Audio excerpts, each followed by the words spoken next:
In this video, we're going to look at adding and subtracting fractions. Let's start off by looking at some examples of fractions. We might have, for example, 1/3, or if you like, 1/3. We've got the number 1 here, and that's the numerator, the number in the top of a fraction. And we've got the number 3 here, which is the denominator, and that's the number in the bottom of a fraction. Another example might be 4/7. So we have the numerator and the denominator. When we're adding or subtracting fractions, the denominators must be the same. I'm going to start off by drawing some pizzas. Often mathematicians dislike pizzas when it comes to fractions. I think they're quite handy to get some idea of what's going on. What I'm going to do with this particular pizza is cut it into 3 equal slices. We can say that each slice is 1/3. It's 1 divided by 3. So if we look at this one, we can say now this is approximately 1/3. This is 1/3 and this is 1/3. Now let's say I ate this part and this part. If I had 1/3 and I had another third, then that would give me 2/3. So I would have eaten 2/3 of the pizza. A common error here is that students write that it's 2/6. When we're adding fractions and the denominator's the same, we simply add the numerators. We can see quite clearly that 1/3 plus 1/3 is 2/3. 2/6 is an equivalent fraction to 1/3. Okay, let's go ahead and now have another pizza. So at a party, we might have 2 pizzas. One of the pizzas is cut into 3 slices, so thirds, and the other pizza is cut into 4 slices, so we have 4 equal slices, and each slice we would say is 1/4. So, for example, if I wanted to eat this one, and this one, I would have 1/4 plus 1/4 plus 1/4, and we can see that I would have eaten 3 slices of a pizza, which is 3/4. If the denominators are the same, we simply add the numerators.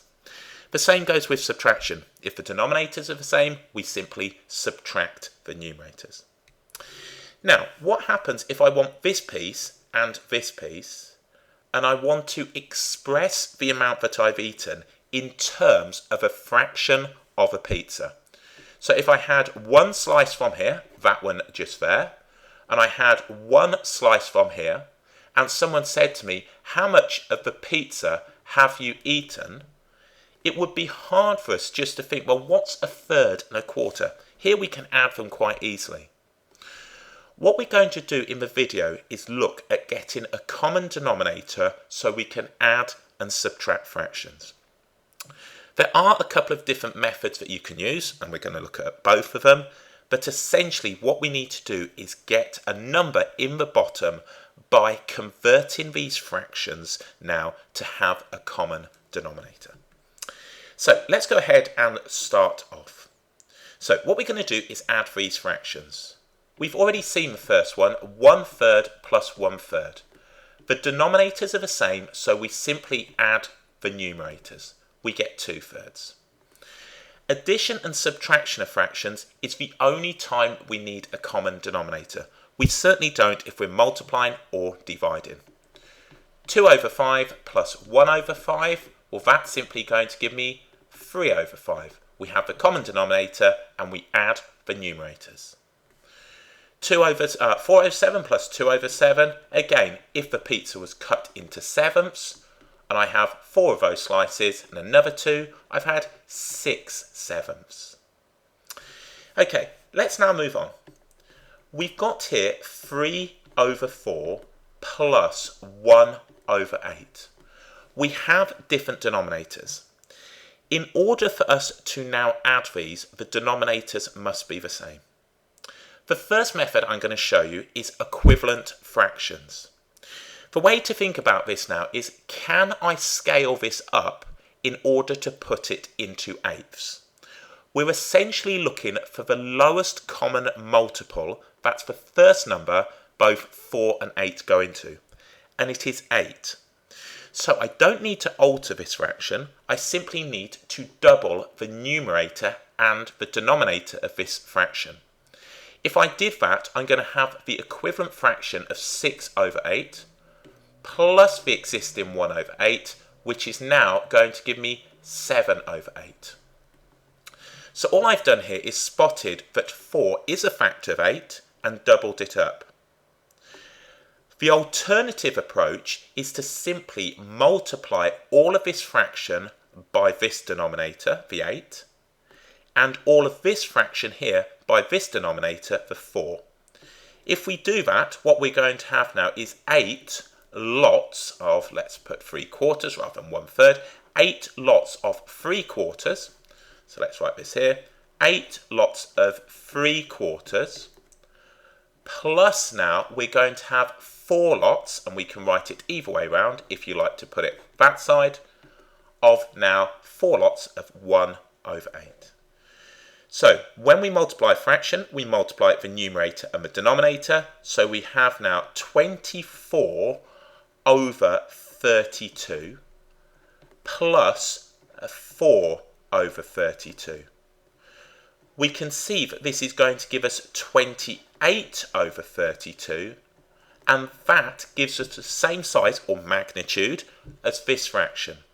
The problem with this is it's not simplified. We would need to go ahead and divide now by 4, both the numerator and the denominator, to get the 7 over 8.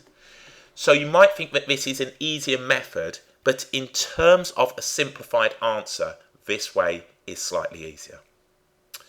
So let's look at this one now. We've got 1/3, so 1/3 plus 2 over 9. Again, I can see that 3 goes into 9. The lowest common multiple of 3 and 9 is going to be 9. That's the first number they both go into. So if we looked at the 3 times tables, 3, 6, 9, 12 and so on, and looked at the 9 times table, we'd have 9, 18, 27. The first number that appears in both is the 9. So all I'm going to do is scale this fraction up into 9ths. In order to do that, I need to multiply the top by 3 and the bottom by 3. Whatever we do to the top, we must do to the bottom. That gives me 3 over 9 plus 2 over 9, which is going to give me 5 over 9. Again, I could have multiplied all of this fraction by, so 9 times 1/3 plus now 2 over 9 times by 3. All I'm doing here is simply going ahead, and I'll draw this on. Sometimes people call this the kiss and smile method, something like that, and these two get multiplied.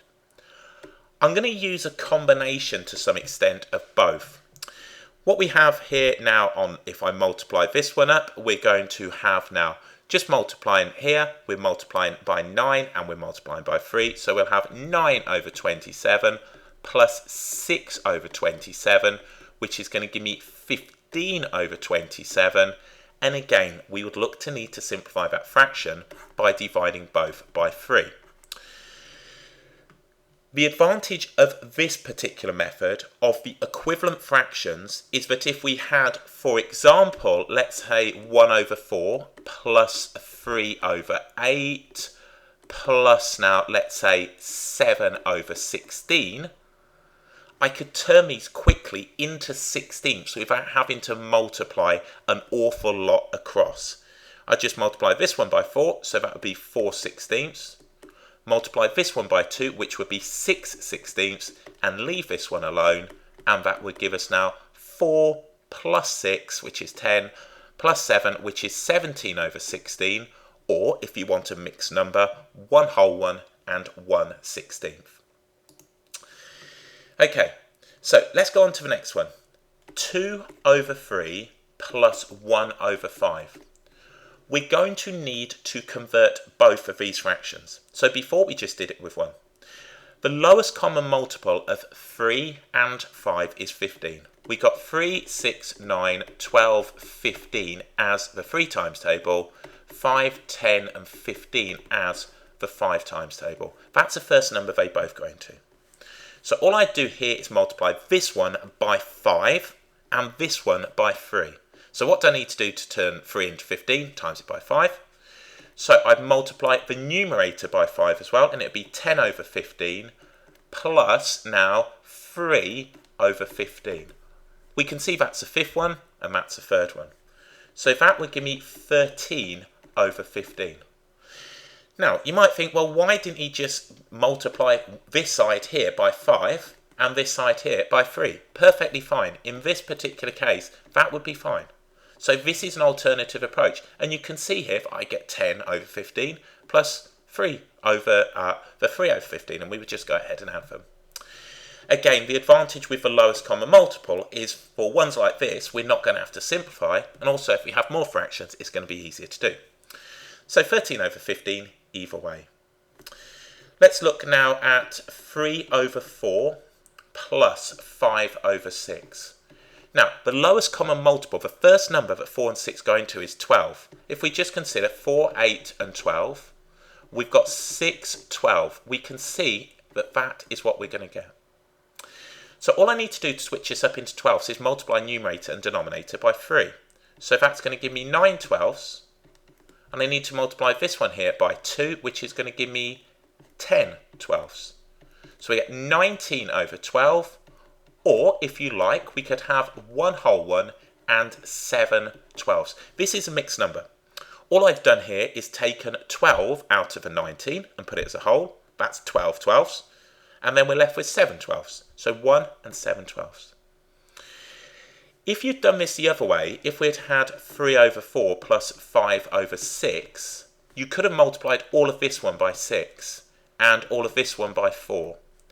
That would have given me 18 over 24 plus now 20 over 24, which is going to give us 38 over 24.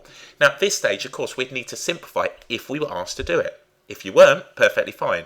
But we can see that we can halve both of these to give us the 19 over 12 as we found before. So a couple of different methods on that one. Okay, let's look at 2/3. So 2/3 plus 1/4. Again, we could just multiply this one by 4 and this one by 3. I'm thinking to myself, the lowest common multiple of 3 and 4 is 12. 3, 6, 9, 12. They are the multiples of 3. We've got 4, and then we've got 8, and we've got 12. So we can see that's the fourth multiple. This is the third multiple. So I'm just going to multiply this by 4. So that will give me 8 over 12, plus now multiply this one by 3, 3 over 12, and that gives us now 11 over 12. Again, you could say I'm going to multiply all of that one by 4, all of that one by 3, and we're in exactly the same position. Okay, let's look at the next one. We've got 3 over 5 plus 3 over 4. Whatever you do here, don't write that this is going to be 6 over 9. Again, if you want to cross multiply, that's perfectly fine. Or if you want to consider the lowest common multiple, the lowest common multiple here is 20. If we look at this, if we went now 4, 8, 12, 16, 20, and we did 5, 5, 10, 15, and 20, we can see now the lowest common multiple is 20. So, switching this up, I need to multiply this one by 4, 12 over 20, plus now multiplying this one by 5, we've got now 15 over 20, which is going to give me now 27 over 20, or we could write this as 1 whole one and 7 20ths. Remember, in this whole one, there are 20 20ths. If you have a pizza, then cut it into 20 slices, and you have 20 slices, you've eaten a pizza.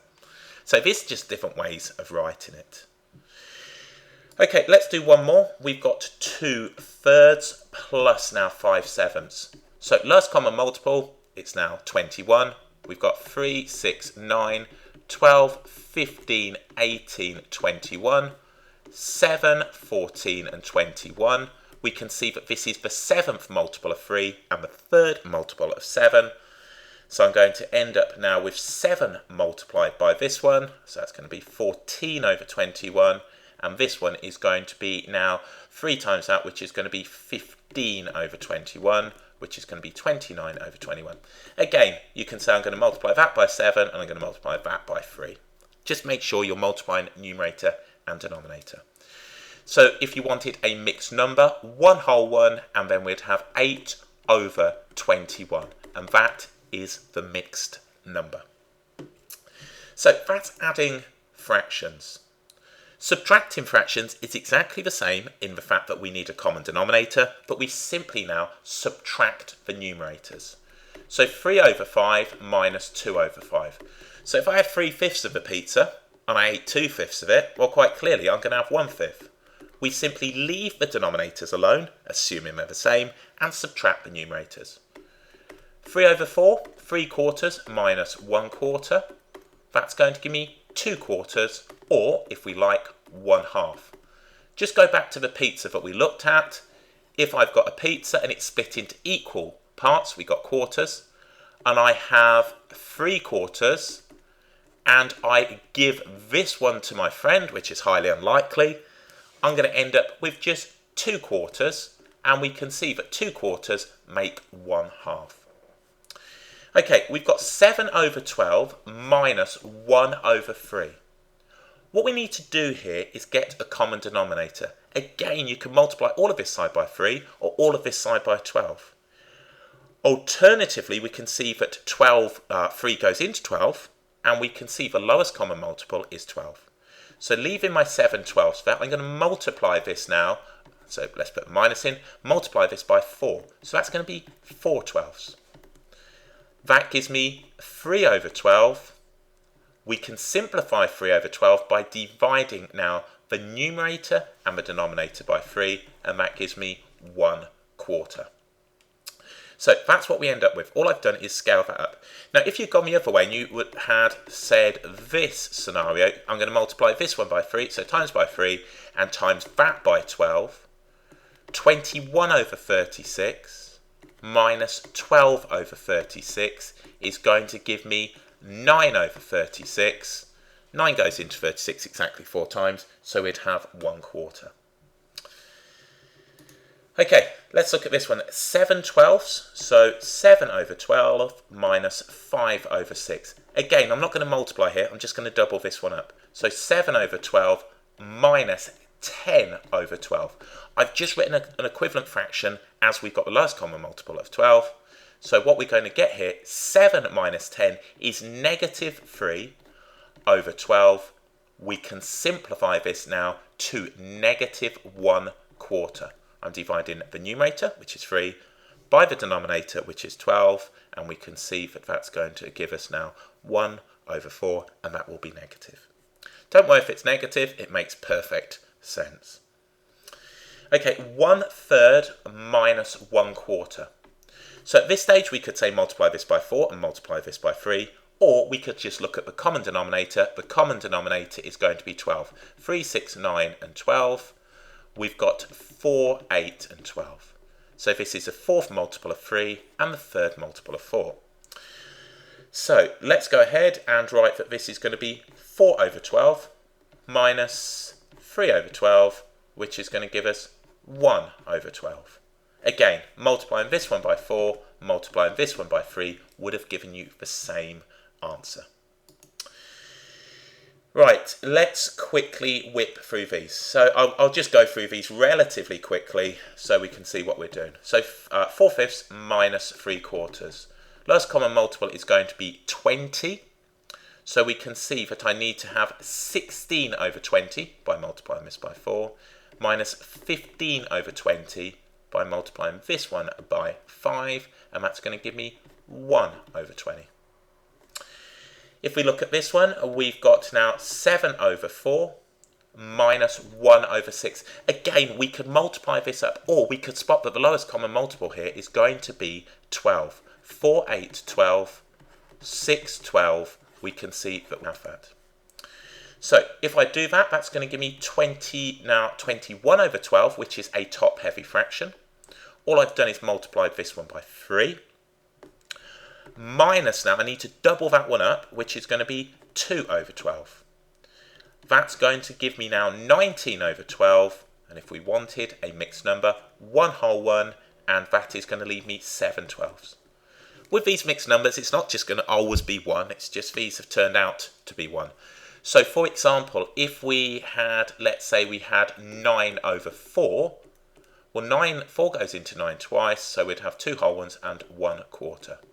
Easier way to convert back, 4 times by 2 plus 1 is 9, 9 over 4. Okay, so that's that one. Let's just do one more, because hopefully you've got the idea now. We've got 2 over 9 minus 1/2. Lowest common multiple is going to be 18, so we can write this as 4 over 18 minus now 9 over 18, and that's going to give us negative 5 over 18. We'll do the next one. 2/3 minus 7/8. Lowest common multiple is 24, so I need to multiply this one by 8, so 16 over 24. Multiplying this one by 3, that's going to give me now 21 over 24, which is going to be equal to negative 5 over 24. Some of these are coming up to be negatives. Just because you're subtracting doesn't mean you're always going to have a negative number. It's just the way these are falling. So 2/5 minus 9 over 4. Lowest common multiple is 20. So this is going to be 8/20, multiplying this one by 4. Minus now, multiplying this one by 5, 45 over 20, which is going to give me negative 37 over 20, or 1 whole one, and this is going to be a negative 1 whole, and that's going to give me 17 over 20. So there we go, adding and subtracting fractions. You must appreciate the common denominator has to be in place. If it already is, just simply add the tops if you're adding, subtract the tops if you're subtracting. If not, convert it, either with the lowest common multiple or by cross multiplying the two fractions and simplifying afterwards.